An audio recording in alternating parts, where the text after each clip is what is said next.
रामनगर के पास एक मुहान जगह है और वहाँ पे ये रिजॉर्ट है मैंगो ब्लूम, जहाँ हम गए थे अप्रैल में। और वहाँ इतना सुंदर ये रिजॉर्ट है। वहाँ पे एक तो बच्चों के लिए अलग से प्लेइंग एरिया है, जो छोटे बच्चे होते हैं। साथ में वहाँ है सबसे अच्छी चीज़ स्विमिंग पूल, जो बच्चों की फेवरेट है। उसके बाद वहाँ है एक प्लेइंग एरिया बहुत बड़ा, जहाँ क्रिकेट फुटबॉल खेल सकते हैं। खाने का तो मैं क्या बताऊँ, वहाँ का रेस्टोरेंट, वहाँ के शेफ्स इतने मज़ेदार खाना बनाते हैं। हमने अपनी पैकिंग अनपैकिंग करी और उसके बाद बच्चे पहुंच गए सीधा स्विमिंग पूल में। मछलियों की तरह दोनों तैर रहे हैं, देख रहे हैं, बिल्कुल उन्हें रोक पाना बड़ा मुश्किल था। वो तैर रहे थे और मैं कर रही थी अपनी एक्सरसाइज। ये देखिए, पहाड़ों के बीच में नदी के पास क्या नज़ारा है, वाह। मेरे पास एक स्किपिंग रोप है जो इनविजिबल है, आपको दिख नहीं रही होगी। It's a joke. नहीं नहीं, मेरे पास कोई स्किपिंग रोप नहीं है। लेकिन बिना स्किपिंग रोप के भी मैं काफ़ी अच्छी स्किपिंग कर रही हूँ यहाँ। बच्चे तो स्विमिंग पूल से निकलने का नाम ही नहीं ले रहे थे। ये जो एरिया है ये बड़ों का एरिया है, जहाँ आदि तैर रहा है। ये आई थिंक 8 या 9 फीट के अराउंड होगा, लेकिन क्योंकि आदि को स्विमिंग आती है तो वो बहुत अच्छे से वहाँ स्विमिंग कर रहा था। रिजॉर्ट में इस वक्त कोई था नहीं, क्योंकि अप्रैल का मंथ था, बच्चों के स्कूल खुले हुए थे। हमारा प्लान बना तो हम लोग निकल आए सीधा, तो इसलिए यहाँ पे अभी कोई नहीं है। एक दो लोग आए थे, लेकिन वो भी एक आध दिन में चले गए थे। हम 3 दिन रुके थे शायद रिजॉर्ट में। और ये अनिका जो है, ये छोटे बच्चों का एरिया है जहाँ अनिका तैर रही है। शाम को मैं इनको ज़बरदस्ती ले आई रिवर में, कि स्विमिंग पूल नहीं, रिवर में आओ भाई, असली तैरना और असली पानी तो रिवर में है। बहता हुआ पानी और उसकी आवाज़ कानों में ऐसी लगती है जैसे शहद घुल रहा हो। शाम को हम इस एरिया में आ जाते थे अपना चाय लेकर। हम लोग होटल वालों को, रिजॉर्ट वालों को बोलते थे कि भाई हमारे यहाँ जो चाय का जो इंतज़ाम है तो वो हमें तो आप करा दो रिवर के पास।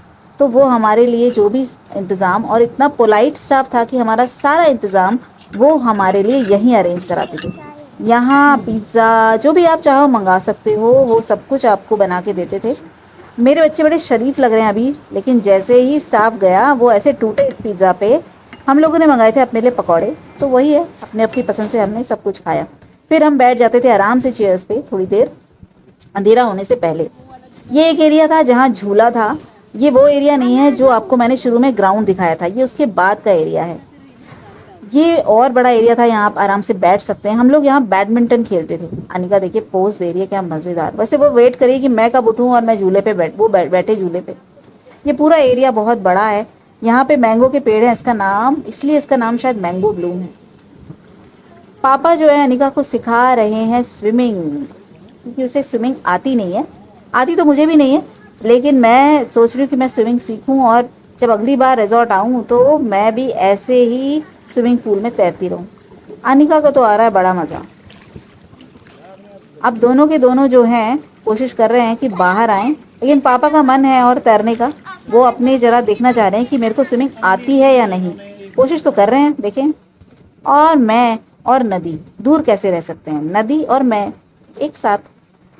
और शाम को हम लोग तैरने निकल जाते थे खाना वाना खा के, क्योंकि बहुत खाते थे। खाना बड़ा यम्मी बनाते थे, मतलब इतना मज़ेदार खाना कि मैं क्या बताऊँ, वाह। एक दिन उन्होंने हमारे लिए कैंडल लाइट डिनर का कॉम्प्लीमेंट्री ये अरेंजमेंट किया था। कैंडल्स लगाई थी, फ्लावर्स थे, बहुत ही मैजिकल ये नाइट थी हमारे लिए। लेकिन सिक्योरिटी इशू की वजह से, क्योंकि हमें आ रही थी जानवरों की आवाज़ें, तो हम डर के मारे आ गए वापस से रेस्टोरेंट में। हमने वहीं खाया। तो इन मैजिकल मोमेंट्स के साथ उनको लेकर हम लोग मैंगो ब्लूम रिजॉर्ट से आ गए वापस Delhi. Bye bye mango bloom river resort. कोशिश करेंगे हम दोबारा आएँ।